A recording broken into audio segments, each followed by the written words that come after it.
Far East Broadcasting Company Philippines, in partnership with Green Hills Christian Fellowship Ortigas, bring you a message from the Word of God. Together, let us know Christ and make Him known.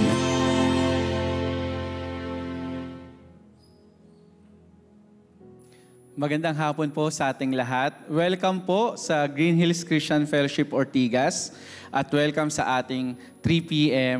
worship service.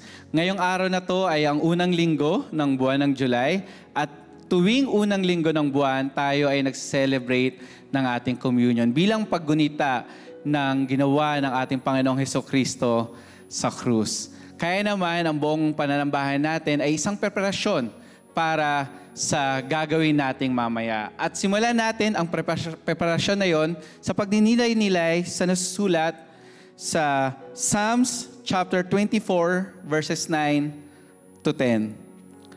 Lift up your heads, O gates, and lift them up, O ancient doors, that the King of glory may come in. Who is this King of glory? The Lord of hosts, He is the King of glory. Tunay nga na ang Diyos ang siyang hari na mahari at siya ang talagang nakaka-deserve ng ating papuri at papasalamat sa mga nangyayari sa ating buhay. Kaya naman tayo'y manalangin at papurihan siya. Panginoon, maraming salamat sa hapong ito. Hinayaan niyo po kami makadalo dito on-site at pati na rin sa online. Maraming salamat sa inyong katapatan. Naway ngayong hapong ito ay maituon namin ang aming pag-iisip sa inyo lamang.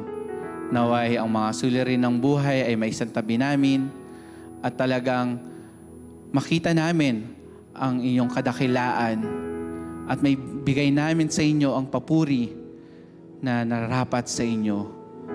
Muli maraming salamat sa pagkakataong ito na malaya kaming makakasamba sa inyo.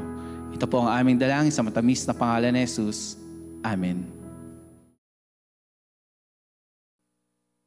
Tayo po'y babasa ng banal kasulatan. Buksan po natin ang ating mga Biblia sa Luke chapter 6.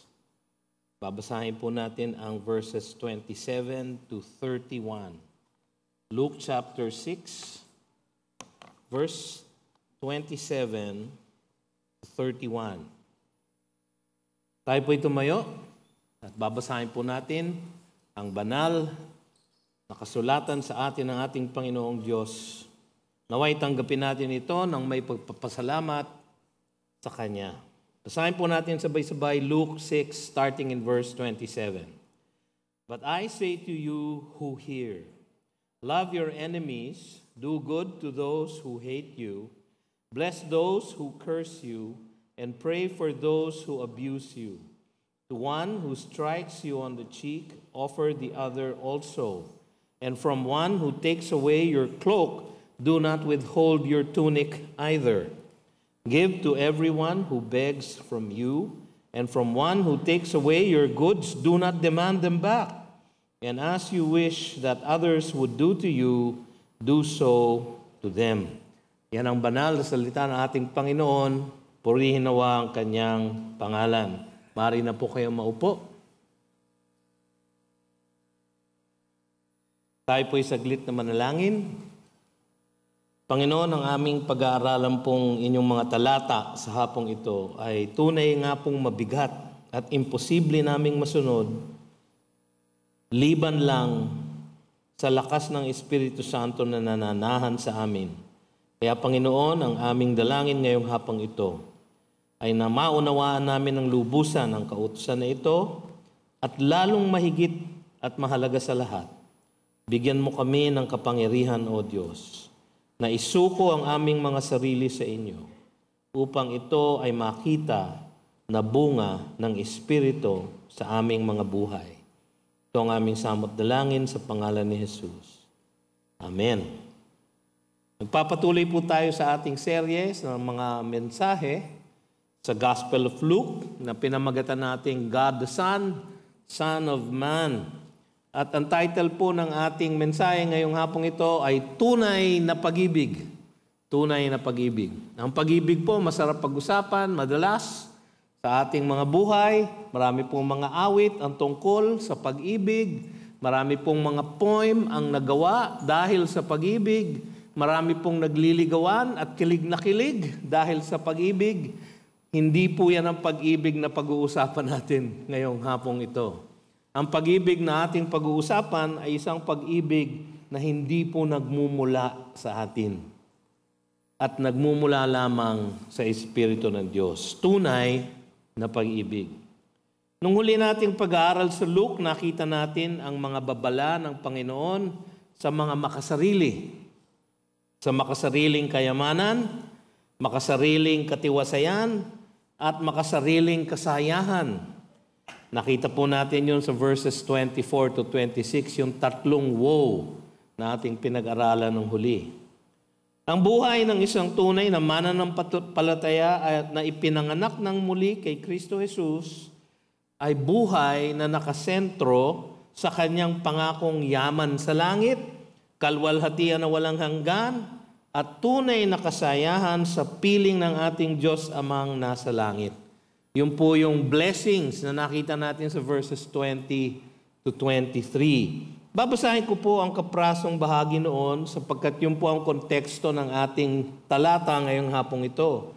Ang sabi sa verse 22, "Blessed are you when people hate you, and when they exclude you, and revile you, and spurn your name as evil on account of the Son of Man. Behold, rejoice in that day, and leap for joy, for behold, your reward is great in heaven, for so their fathers did to the prophets." Isa pong panawagan ng ating Panginoon na tayo po'y makakaranas ng pag-uusig sa ating buhay Kristiyano, lalo na't kung tayo'y tunay na mamumuhay ayon sa mga kautusan ni Kristo Jesus. Sa ating pag-aaral ngayon, matututunan naman natin ang turo ng ating Panginoon tungkol sa tunay na pag-ibig na nagmumula sa Kanya at kumikilos sa buhay ng Kanyang mga tinawag sa kaligtasan. Ang pag-ibig po na ito ay hindi yung pag-ibig ng mga love song. Ang pag-ibig po na ito ay hindi ang pag-ibig ng sanlibutan.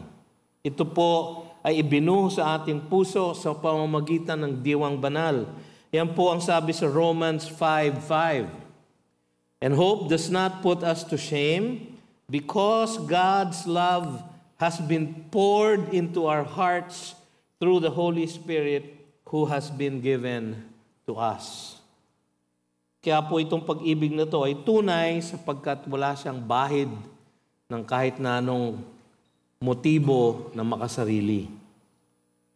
Ang tanda ng isang tunay na Kristiyano ay tunay na pag-ibig sa Diyos. Yan ang dakilang commandment sa Deuteronomy 6:5. "You shall love the Lord your God with all your heart, with all your soul, and with all your might." Yun din ang inulit ng Panginoon sa Matthew 22:37. "You shall love the Lord your God with all your heart, with all your soul, and with all your mind. This is the first and the greatest commandment," wika niya. Sa Mark chapter 12 verse 30, inulit din niya ito at may dagdag pa. Sabi niya, "And you shall love the Lord your God with all your heart, with all your soul, with all your mind, and with all your strength." Yun daw ang pinakadakilang commandment.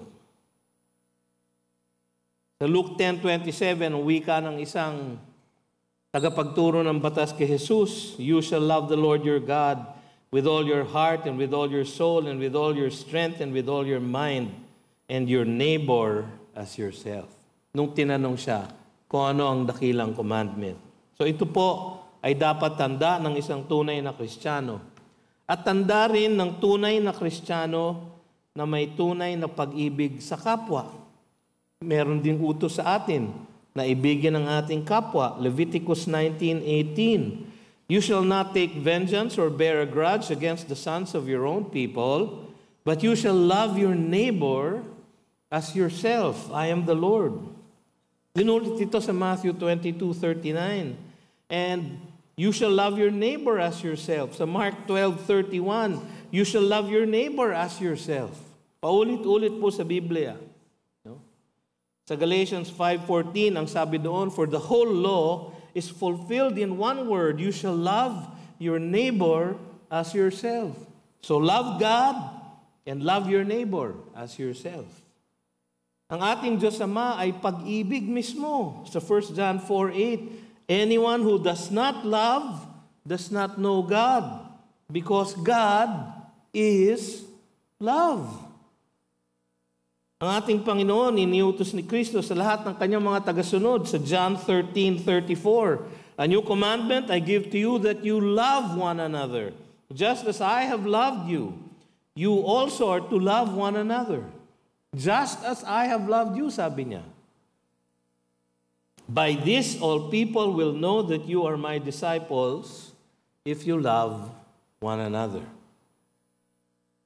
So yan ang tanda ng isang Kristiyano, ang pag-ibig sa Diyos at pag-ibig sa kapwa. Ngunit kung aminin natin, mga kapatid, ang katotohanan, hindi natin nagagawa itong dalawang ito sa ating mga buhay. Lalo naman, itong pag-aaralan natin ngayong hapong ito.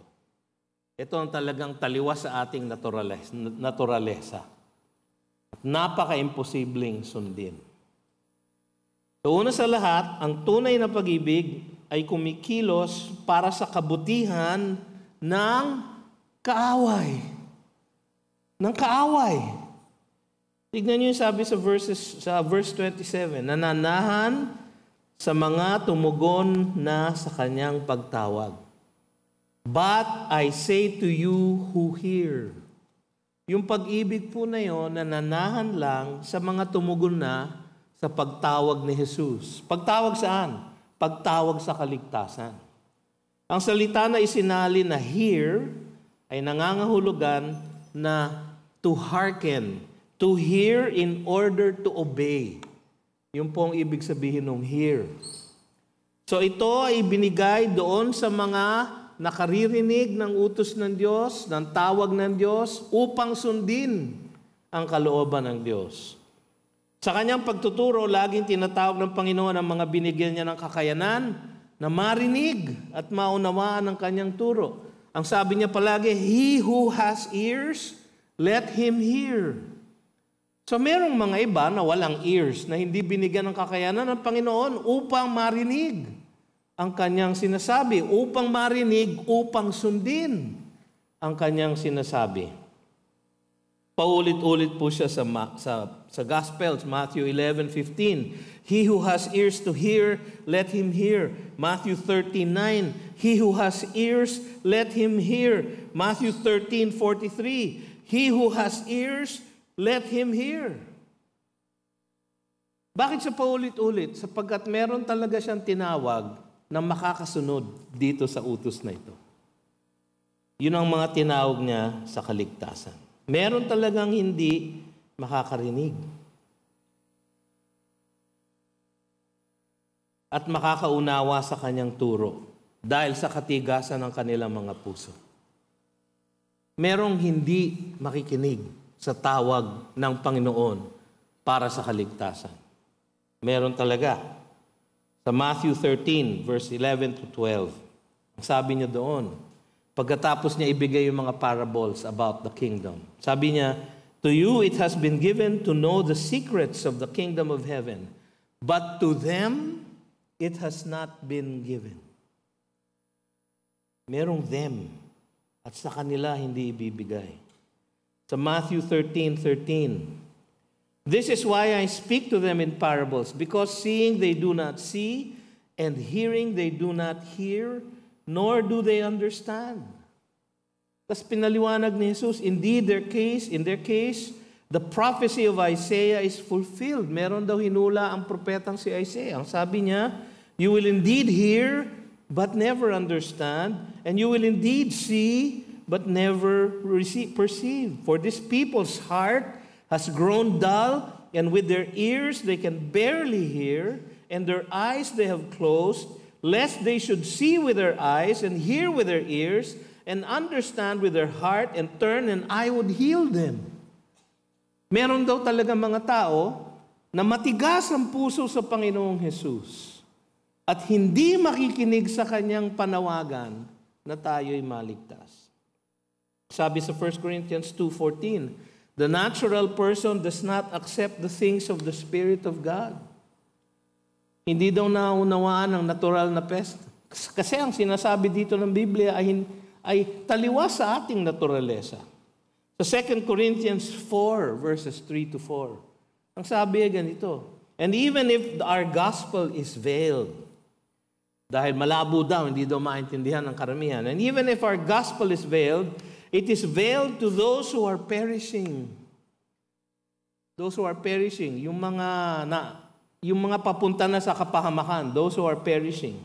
In their case, the God of this world has blinded the minds of the unbelievers to keep them from seeing the light of the gospel of the glory of Christ, who is the image of God.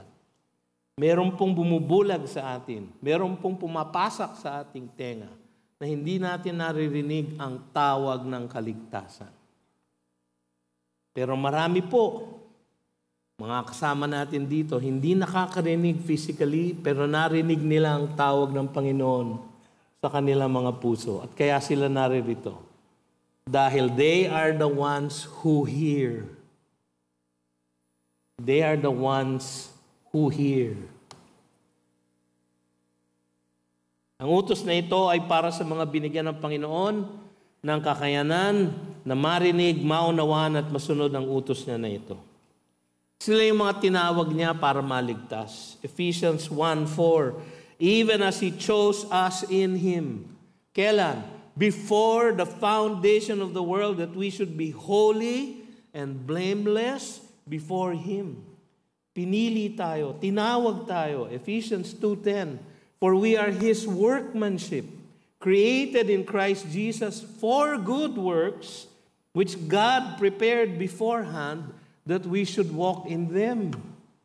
Tinawag po tayo to do good works. We were saved by grace through faith in order to do good works. The 2 Thessalonians 2:13, but we ought always to give thanks to God for you, brothers, beloved by the Lord, because God chose you as the first fruits to be saved through the sanctification by the Spirit and belief in the truth. Those who hear ay yung mga tinawag upang maligtas. Nakarinig at tumugon sa panawagan ng Diyos. Sila yung merong ears to hear. To them has been given the secret of the kingdom of God, but for those outside, everything is in parables. So 1 Corinthians 2:10, these things God has revealed to us through the Spirit, for the Spirit searches everything, even the depths of God. Kung walang Espiritu sa ating puso, hindi po tayo makaririnig.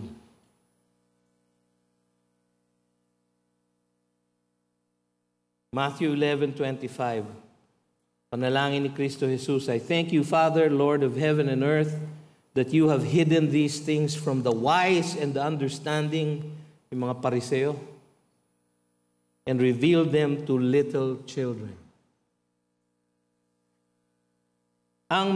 Those who hear ay yung mga niligtas ni Jesus. Yung mga niligtas ni Jesus, pinananahanan ng Espiritu ng Diyos. Sila ang may kakayanan na tunay na pag-ibig. Kayo na tumanggap na kay Jesus, nananahan sa ating lahat ang kanyang diwang banal. Datapwat meron tayong kakayanan na sumunod sa kautusan na ito. Ngunit kailangan nating isuko ang ating sarili sa Kanya. Tunay nga at imposible na sundin ito sa ating sariling lakas.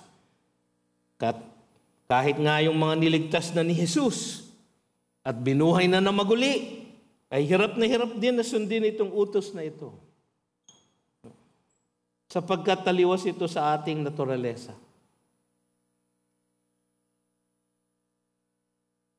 By the way, mga kapatid, hindi ito kautusan na kailangan nating sundin upang maligtas.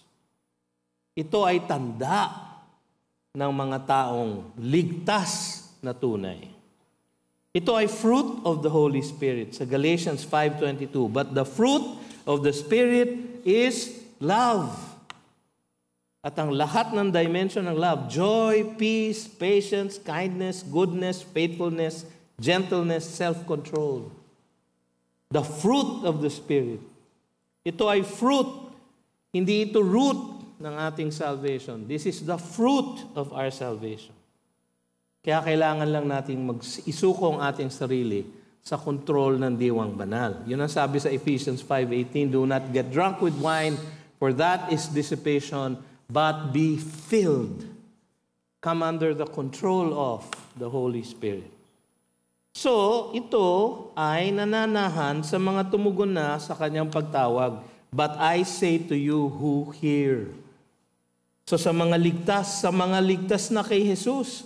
At dahil sa ating pasasalamat sa kanyang kaligtasan, tayo ay obligadong sumunod sa kanyang kalooban. Pangalawa, nakikita ito sa pagkilos para sa kabutihan ng ating mga kaaway. Ayan ang ayoko, pastor. Gusto ko yung kaligtasan, ayoko yung kabutihan ng kaaway. No?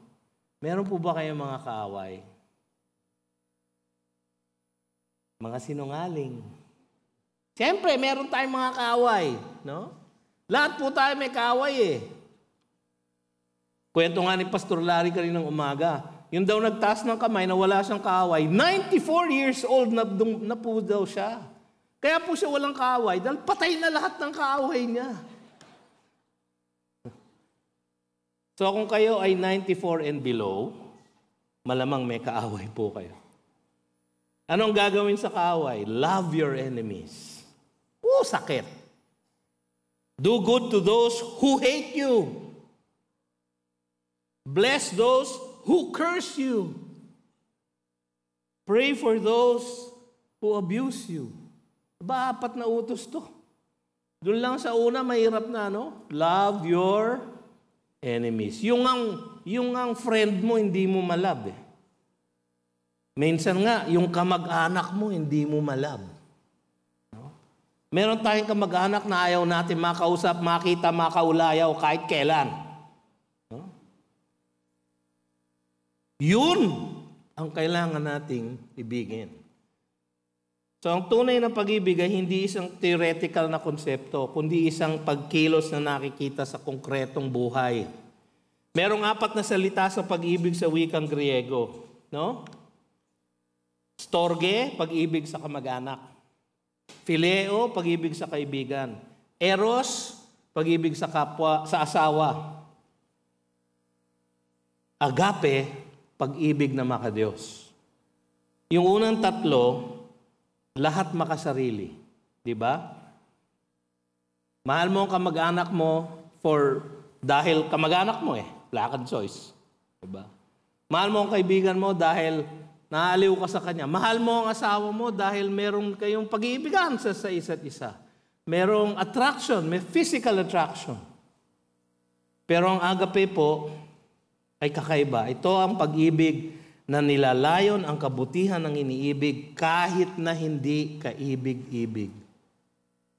Ito ang tinuringang pag-ibig ng Diyos dahil minahal ng Diyos ang mga hindi kaibig-ibig sa Kanya, ang mga makasalanan na kaaway niya. Bilang mga niligtas ng Diyos na binigyan niya ng pag-ibig na ito sa ating puso, yun ang binasa natin kanina sa Romans 5:5. Meron na tayo ng pag-ibig na ito. Kaya natin magpakita ng kabutihan sa mga kaaway natin, sa mga namumuhi sa atin, sa mga sumusumpa sa atin, sa mga umaabuso sa atin. Yung salitang do good ay proaktibong paggawa ng kabutihan sa mga namumuhi sa atin. Ang sabi sa Romans 12:18-21 ay ganito, if possible, so far as it depends on you, live peaceably with all. Beloved, never avenge yourselves, but leave it to the wrath of God, for it is written, vengeance is mine, I will repay, says the Lord. To the contrary, if your enemy is hungry, feed him. Wag lason ha. If he's thirsty, give him something to drink. Ulit, wag lason. For by so doing, you will heap burning coals on his head. Do not be overcome by evil, but overcome evil with good. Do good. Bless, sabi. Bless yung mga nagko-curse sa atin, yung mga nagsusumpa sa atin. Bless, ang salita doon ay eulogeo. Sabihan ng mabuting salita. Sabihan ng mabubuting salita. Eulogeo, parang eulogy. Pag may patay, di ba? Nakakarinig ba kayo ng eulogy na itong patay na ito, napakawalang kwentang tao nito? Hindi ba? Palaging eulogy, palaging mabuti ang sinasabi. Kahit na alam naman yun, nakasalaula yung nakaburol, no? Maganda pa rin ang sinasabi sa atin. Ganun ang dapat nating attitude sa mga kaaway natin. Kapag sinisiraan nila tayo sa ating likuran, magsalita tayo ng maganda sa kanilang harapan. Mga kapatid, napakahirap gawin. Ito ang sabi sa 1 Peter 3:9, do not repay evil for evil or reviling for reviling, but on the contrary, bless, eulogeo. Sabihan ng mabuti. For to this you were called, that you may obtain a blessing. Pray, sabi, malinaw naman, ipanalangin. Ang kabutihan, hindi yung, Panginoon, kunin mo na siya. No? O Panginoon, sana matisod siya. Sana masagasaan siya. Sana masagasaan siya, tapos kainin siya ng mga aso, tapos hindi po ganoon. Sabi na, di ba may mga imprecatory prayer sa Biblia? Mga kapatid, yung imprecatory prayer na yun, nasa Psalms. Ang sumasambitla po noon si David, isang propeta ng Diyos. Ang sinasambitla niya ay ang paghatol ng Diyos sa mga kaaway ng Diyos. Propeta ba kayo? At pwede kayong mag-imprecatory prayer? Hindi po imprecatory prayer ito. This is a prayer for their salvation. Sabi sa 1 Timothy 2:1, first of all, then I urge that all supplications, prayers, intercessions, and thanksgivings be made for all people, for kings and all who are in high positions, kahit ng ating Pangulo. Hindi ko alam kung kayo bumoto sa kanya o hindi. No? Pero kahit na hindi niyo siya binoto, kailangan ipanalangin niyo siya. At hindi imprecatory prayer. Sana atakihin siya sa puso, Panginoon. Wala pong ganon. Sana maligtas siya, O Diyos. Sana makakilala siya sa inyo. Sana maging makatuwiran ang kanyang pamamahala. Ganon. Ginawa ito ni Kristo sa krus. Nung siya ay pinako na, Luke 23:34, ang sabi niya, Father, forgive them, for they know not what they do. Ginawa ito ni Stephen. Nung pagkatapos niya mag-sermon sa mga Hudyo, at sila'y nagalit, at siya'y pinagbabato. Bago siya nalagutan ng kanyang hininga, ang wika sa Acts 7:59 at 60, and as they were stoning Stephen, he called out, Lord Jesus, receive my spirit. And falling to his knees, he cried out with a loud voice, Lord, do not hold this sin against them. Alam niyo yung dalangin ng Panginoon na yun sa krus? Sinagot yun ng Diyos. Yung magnanakaw sa kanyang tabi, nakarating sa langit. Yung pumako sa kanya na senturyon, kinilala siyang anak ng Diyos. Yung mga taong sumigaw ng crucify Him, a few weeks later, sa day of Pentecost, 3,000 sa kanila, niligtas niya. Si Stephen, yung dalangin niyang yon, Lord, do not count this sin against them. Ang una sa lahat na sinagot ng Panginoon, dahil pinag-pray niya yung kaaway niya. Alam niyo kung sino ang kaaway niya? Sino ang number 1 promotor ng kanyang pagbabato? Si Saul, na naging Paul. Sinagot ng Panginoon ang dalangin niya para kay Saul. At siya ang naging pinakamahusay na ebanghelista ng Kristiyano. Mga kapatid, napaka-powerful ng praying for your enemies. and you pray for their good. Naging radikal ang dating nito. Kasi ang alam ng mga tao, sabi sa Luke 19, you shall not hate your brother in your heart. So, brother, but you shall reason frankly with your neighbor. So, kapwa ko Hudyo. Yun ang kanilang pagkaunawa. Kasi ang sabi ng lumang tipan sa Deuteronomy 23, you shall not hate your brother.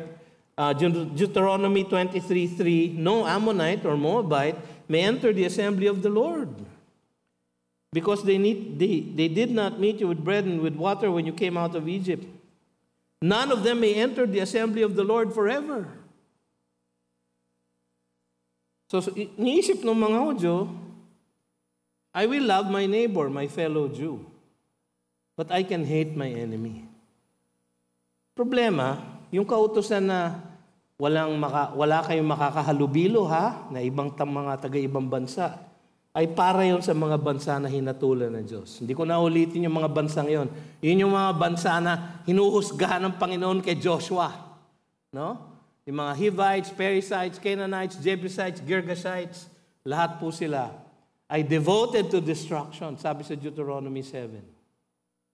Hindi po ibig sabihin nun na meron silang license to hate. Kaya tinuwid ni Jesus sa Matthew 5:43. Ang sabi niya, you have heard that it was said, you shall love your neighbor and hate your enemy. But I say to you, pagtutuwid niya, love your enemies and pray for those who persecute you. Tinuwid ni Jesus. Kasi yung konsepto nila ng neighbor, yun lang Hudyo. Pero naalala niyo yung parable of the Good Samaritan sa Luke 10? Sino yung neighbor doon? Ang sabi nung nagtanong, yung nagpakita ng mercy doon sa pinaslang, doon sa ginulpe, diba? Sino yung nagpakita ng mercy? Isang good Samaritan. Ang Samaritan ay hindi Hudyo at kinamumuhian ng mga Hudyo. Pero ang sabi ni Jesus, kasama siya sa neighbor that you should love. Kahit naman sa lumang tipan, merong mga kautusan na mahalin ang ating kaaway. If your enemy is hungry, Proverbs 25:21. If your enemy is hungry, give him bread to eat. If he is thirsty, give him water to drink. For you will heap burning coals on his head, and the Lord will reward you. Exodus 23:4. If you meet your enemy's ox or his donkey going astray, you shall bring it back to him. If you see the donkey of one of who hates you lying down under its burden, you shall refrain from leaving him with it. You shall rescue it with him. Wala naman talagang iniutos na hate your enemy. 2 Kings 6:22. You shall not strike them down. Would you strike down those whom you have taken captive with your sword and with your bow? So kahit mga dayuhan na tinalo nila sa gera, pwede nilang pakitaan ng kabutihan. Ganon ang tema ng buong Biblia. Napaka-imposible ng utos na ito. Kahit nga mga kapatid natin, mga kaibigan, hindi natin mamahal ng ganito. Ngunit malinaw ang sinasabi ng Panginoon dito, ang tunay na mananampalataya sa Kanya, na niligtas na Niya at binuhay na maguli, ganito ang dapat ang pagtrato sa mga umaaway sa kanila. Bunga ito ng ating pagiging ligtas. Mahalaga na alalahanin natin na ito ay itinuro niya sa kanyang mga hinirang na apostol na nahaharap sa persecution. Sinabi niya, hindi ba sa verse 22, blessed are you if people hate you. Kasi sila ay kamumuhian, sila ay gugulpihin, sila ay aarestuhin, at nangyari nga yan sa kanila. Dapat makita sa kanila ang prutas ng diwang banal. Alam nyo, siguro iniisip nyo, para yan sa mga apostol ni Jesus. Para yan dun sa mga tinawag niya na mamahayag ng ebanghelyo. Hindi ba kasama tayo doon? Go and make disciples of all of the nations. Sinong inuutusan doon? Tayong lahat. Hindi lang sila. At kung gagawin natin yon, ang sinasabi ng teksto, makakaranas tayo ng pag-uusig. Merong mga makakaaway tayo. merong mga magpa-persecute sa atin. At kapag nangyari yon, at sila ay nag-hate sa inyo, nag-curse sa inyo, at umabuso sa inyo, do good, bless, and pray. So yun ang una. Ang tunay na pag-ibig ay gumagawa ng kabutihan sa kaaway. Yung pangalawa, parang pareho din nun. Ang tunay na pag-ibig ay hindi gumaganti sa kasamaan ng kaaway. Bibilisan ko lang po ito sapagkat meron pa po tayong Lord's table. Pero ang una natin makikita dito, ang iniutos na tugon sa panggigipit. Ano ang inuutos ng Panginoon? So yung una, proactive. Love your enemies. Do good. No? Proactive. Kusa. Prutas ng ating pagiging Kristiyano. Bunga ng diwang banal sa ating mga puso't isipan. Proactive. Ito naman pangalawa, ay kung tayo ay talagang ginipit na. Ano ngayon ang reaksyon natin? No? Mas importante yung nauna kasi yon, kahit walang ginagawa sa inyong kaaway nyo, love, do good, bless, pray. Ito, paano pag kami ginawa na? Ano ang ehemplo ni Kristo? So nagbigay siya ng mga specific na ilustrasyon. To the one who strikes you on the cheek, offer the other also. Uy. And from one who takes away your cloak, do not withhold your tunic either. Give to everyone who begs from you, and from one who takes away your goods, do not then demand them back. Kung babasahin niyo po ng plain, baka isipin niyo, pastor, wala nang natira sa akin. Pag merong nanakit sa akin, ibibigay ko pa yung kaliwang pisngi. Yung pong salita dito na strikes you on the cheek sa Matthew 5:39, slaps you on your right cheek. No? Dahil ang karamihan ng Hudyo ay right-handed. No? Ang slap you on the right cheek, nung kaharap niya, ay backhanded slap. Insulto po yun. Ito po, insulto na rin yan. Pero ito, mas grabe yan. Ganun po yung tinutukoy dito ni Jesus. Strikes you on the cheek. Ginawa po ito kay Jesus ng kanyang mga kaaway. Hindi po siya umilag. Pero tandaan natin yung konteksto. Nahaharap ang mga apostol niya sa darating na pag-uusig. Ang sinasabi niya, ihanda niyo ang sarili niyo. Kayo ay sasaktan. At kung kayo'y saktan dahil sa akin, dahil sa inyong pagpipreach ng gospel, huwag kayong gaganti. Meron pa ako ipapaliwanag maya-maya. Yung pagkuha ng cloak, ang kasuotan ng mga mahirap noon ay underwear, tunic, no? Isang shirt na hanggang tuhod, lampas tuhod. Tapos, cloak, na parang mahabang tsaleko na nakasuot na ganyan. So yun ang, pag meron daw kumuha noon, ibigay mo pati yung tunic mo, ay hubad-hubad na yung yung tao. So, malinaw na hindi literal ang pagsunod dito. Ang sinasabi lang ni Jesus, pagka nangyari yun, don't resist. Huwag kayong gaganti. Ang konteksto, ulitin ko po, ay kapag inuusig kayo dahil sa inyong pananampalataya. Huwag kayong gaganti. Nangyari po sa kanya, di ba? Siya'y hinubaran at ipinansugal ang kanyang mga damit. Wala po siyang sinabi, hindi po siya gumanti. Kahit na kaya niyang tumawag ng milyong-milyong anghel upang siya isaklolohan. Hindi po siya gumanti. Yun namang salitang beg, when somebody begs from you, yung salitang beg actually is ask. Ang ibig sabihin lang nun, meron talagang pangangailangan. So pag meron talagang may pangangailangan, at meron naman kayong may aabot, abutan nyo.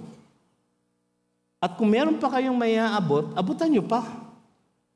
No? Ang konteksto muli dito ay yung pag-reach out natin sa mga tao na nangangailangan din kay Kristo.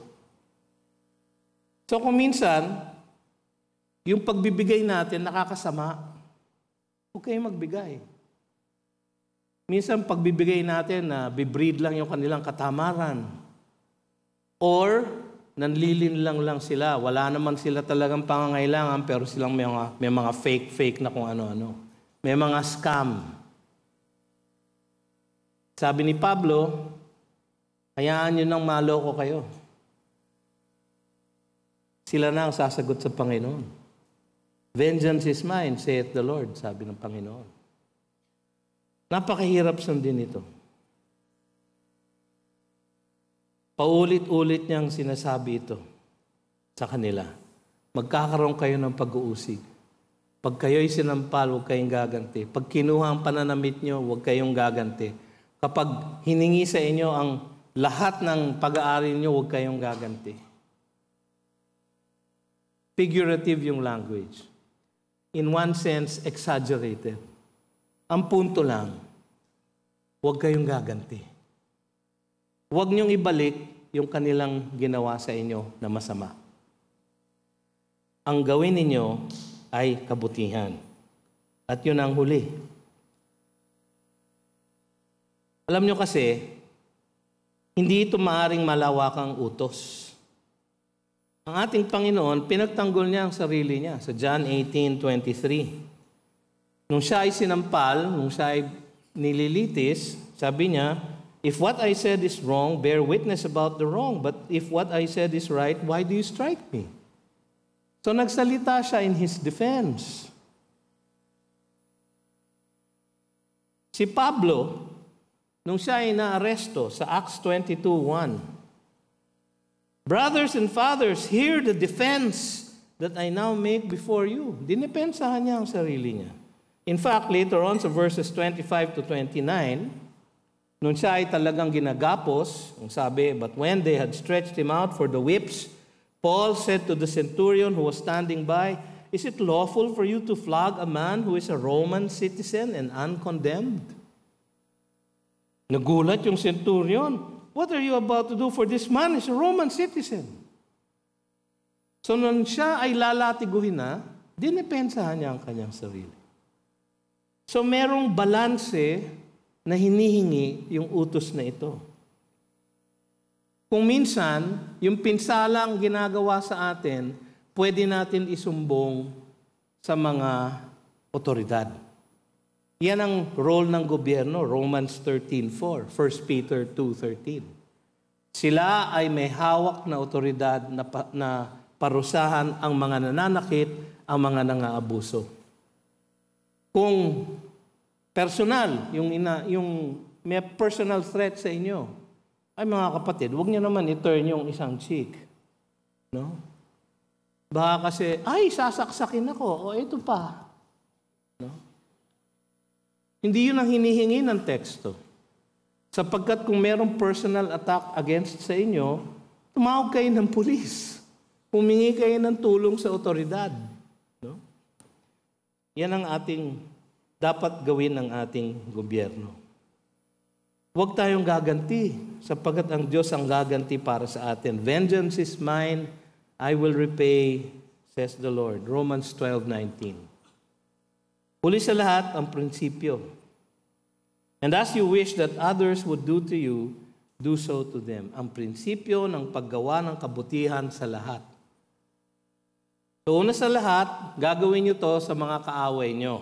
Kasi kung kaya nyong gawin sa mga kaaway nyo, kaya nyo nang gawin sa lahat. No? Kasi kung kaya nyong gawin sa nag-hate sa inyo, sumusumpa sa inyo, maabuso sa inyo, kaya nyong gawin sa lahat. No? Itong golden rule ang tawag sa kanila dito. And as you wish that others would do to you, do so to them. The golden rule. Nasa Matthew 7:12 din siya, ang wika ng Panginoon doon. So whatever you wish that others would do to you, do also to them, for this is the law and the prophets. Meron pong mga ibang mga teachers na nagbigay ng parang golden rule din. Bawa si Confucius, do not do to others what you do not want others to do to you. Ano ang diferensya? Negative yung kanila. Positive yung ating Panginoon. Parang ang sinasabi ng Panginoon, huwag kayong magre-react lang. Kung nasa power ninyo gawin, gumawa na kayo ng kabutihan proactively sa mga namumuhi sa inyo. Do, sabi niya, as you wish that others would do to you, do so to them. Positive. Ang mundo, palaging negative. Ganyan din ang sabi ni Buddha, ganyan din ang sabi ni Confucius. Pero do not do sila. Ang ating Panginoon, do. Do unto others as you would want others to do unto you.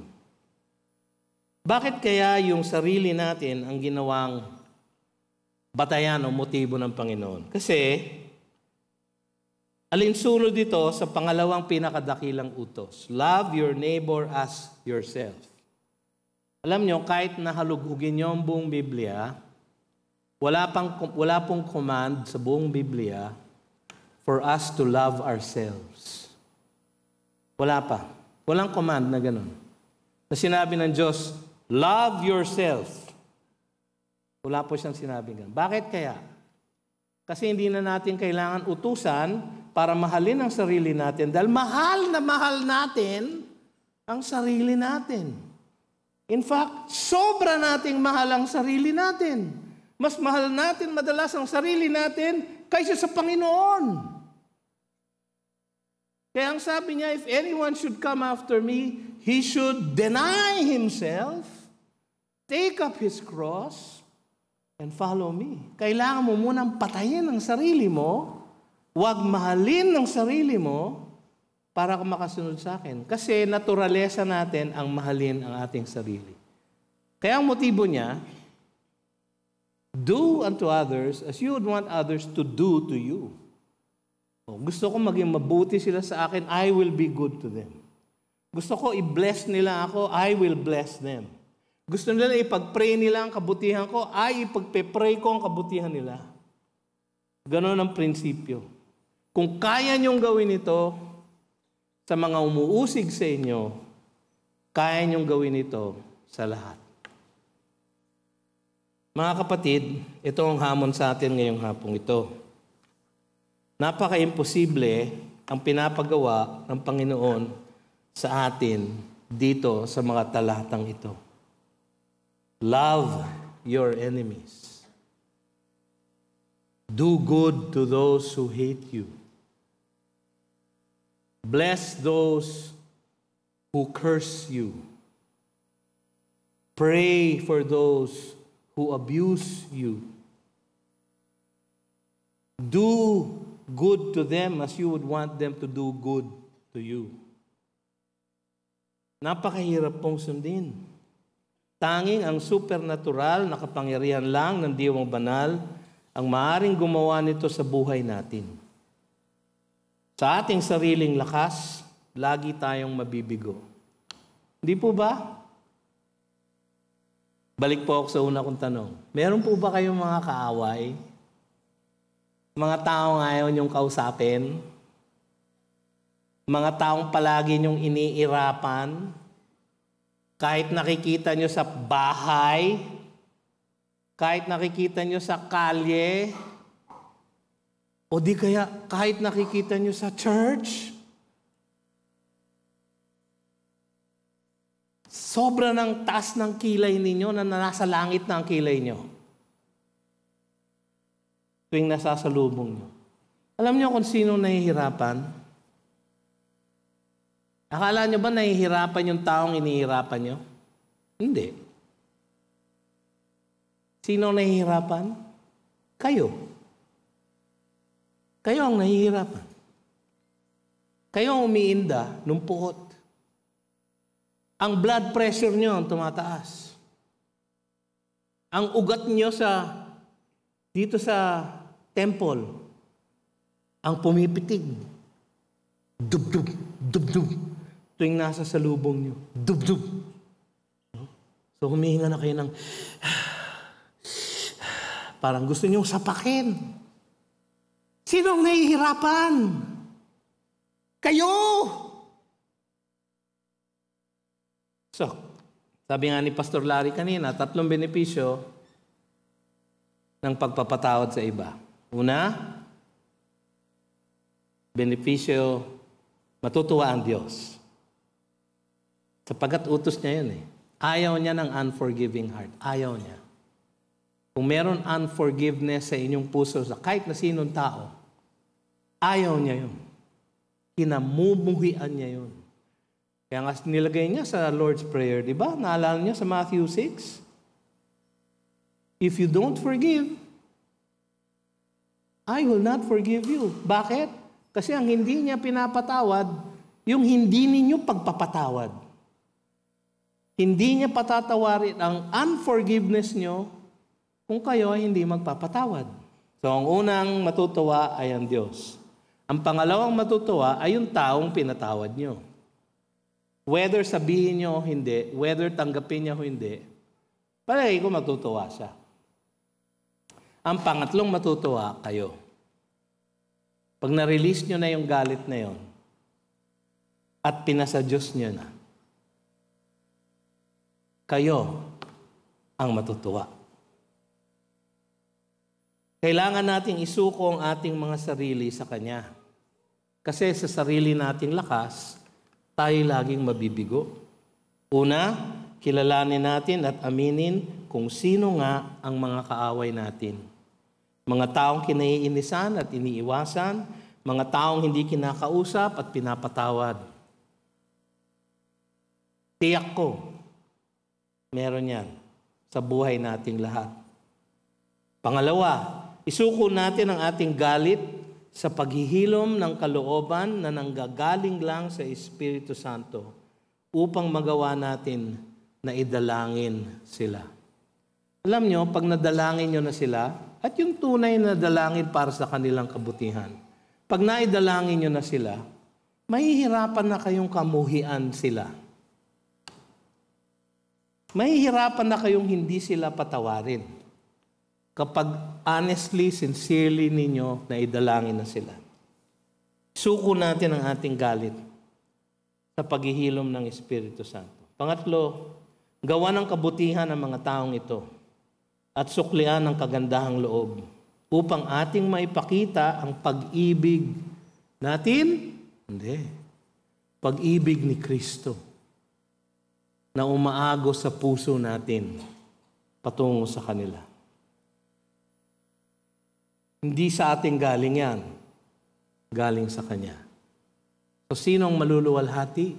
Hindi tayo, kundi siya. You've just heard a message from the Word with Green Hills Christian Fellowship Ortigas in partnership with Far East Broadcasting Company Philippines. We hope you can join us next week. God bless you.